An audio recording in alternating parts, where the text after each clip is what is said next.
Lorsque vous rencontrez quelqu'un pour la première fois, il vous faut moins de 4 minutes pour vous faire une idée de cette personne. On pourrait penser que l'image que l'on renvoie n'a pas tant d'importance, mais on ne peut pas se tromper davantage. La façon dont vous vous présentez aux autres parle de vous, en tout cas les autres en déduisent quelque chose. Et pour ça, vous n'avez pas besoin de parler. Votre non-verbal joue un rôle déjà très important. La façon dont vous vous habillez a une importance, votre façon de parler, votre prosodie a une importance, et puis bien sûr, votre langage corporel a une importance. Alors, je ne suis pas styliste, mais coach et synergologue, donc je ne vais pas vous parler de votre façon de vous habiller aujourd'hui, mais bien de votre langage corporel en ce qui concerne la confiance en soi.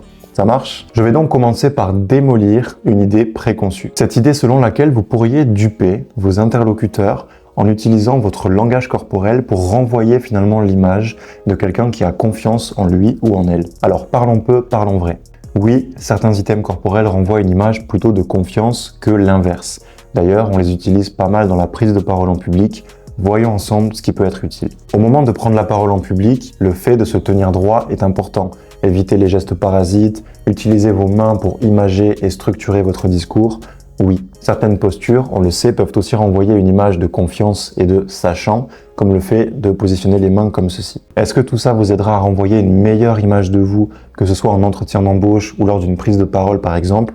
Oui, bien sûr. Mais le truc, c'est qu'il y a une nuance. Un élément essentiel qu'il est important qu'on voie ensemble. Imaginez, vous rencontrez une personne pour la toute première fois et vous la recevez dans le cadre d'un entretien d'embauche. Son parcours est intéressant, il se tient droit, il montre peu de gestes et vous voyez même qu'il utilise cette posture-là quand il vous parle. Mais en sa présence, vous ne vous sentez pas à l'aise. Vous ne pouvez pas dire d'où ça vient, mais quelque chose vous dérange. Vous ressentez comme du stress, un malaise difficilement perceptible, mais qui est tout de même présent. En fait, même si cette personne semble à l'aise, vous ne vous sentez pas à l'aise en sa présence. Et vous sentez que cette sensation ne vient pas de vous, mais de la personne. Vous vivez à ce moment-là quelque chose de propre à chaque être humain, l'empathie. C'est-à-dire que cette personne est mal à l'aise, et même si elle vous montre un langage corporel qui joue en sa faveur sur le moment, eh bien par empathie, et parce que beaucoup d'autres choses bien plus subtiles sur son langage corporel parlent, comme les micro-réactions du visage par exemple, vous ressentez ce qu'il se passe chez cette personne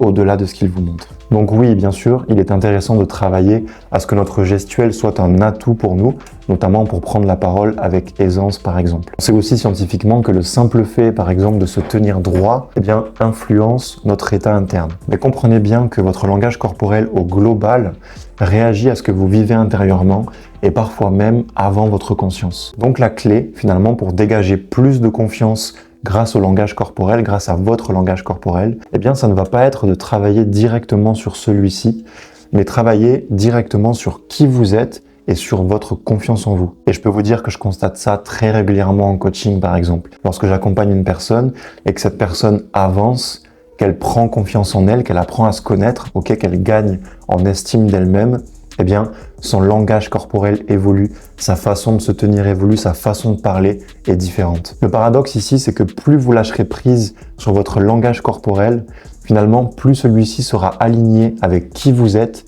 et donc agira de manière spontanée. Goethe disait, si vous avez confiance en vous-même, vous inspirez confiance aux autres. Il ne s'agit donc pas d'essayer de contrôler votre langage corporel, mais plus de travailler sur votre confiance en vous tout en lâchant prise sur celui-ci. Ainsi, le seul risque que vous prenez sera de renvoyer l'image de quelqu'un de confiant et d'authentique. Donc bien sûr, si ce sujet vous intéresse, vous pouvez cliquer sur le lien dans la description pour démarrer l'aventure. Autrement, laissez un pouce bleu et abonnez-vous si cette vidéo vous a plu. Quant à moi, je vous dis merci et à très vite pour un prochain moment ensemble.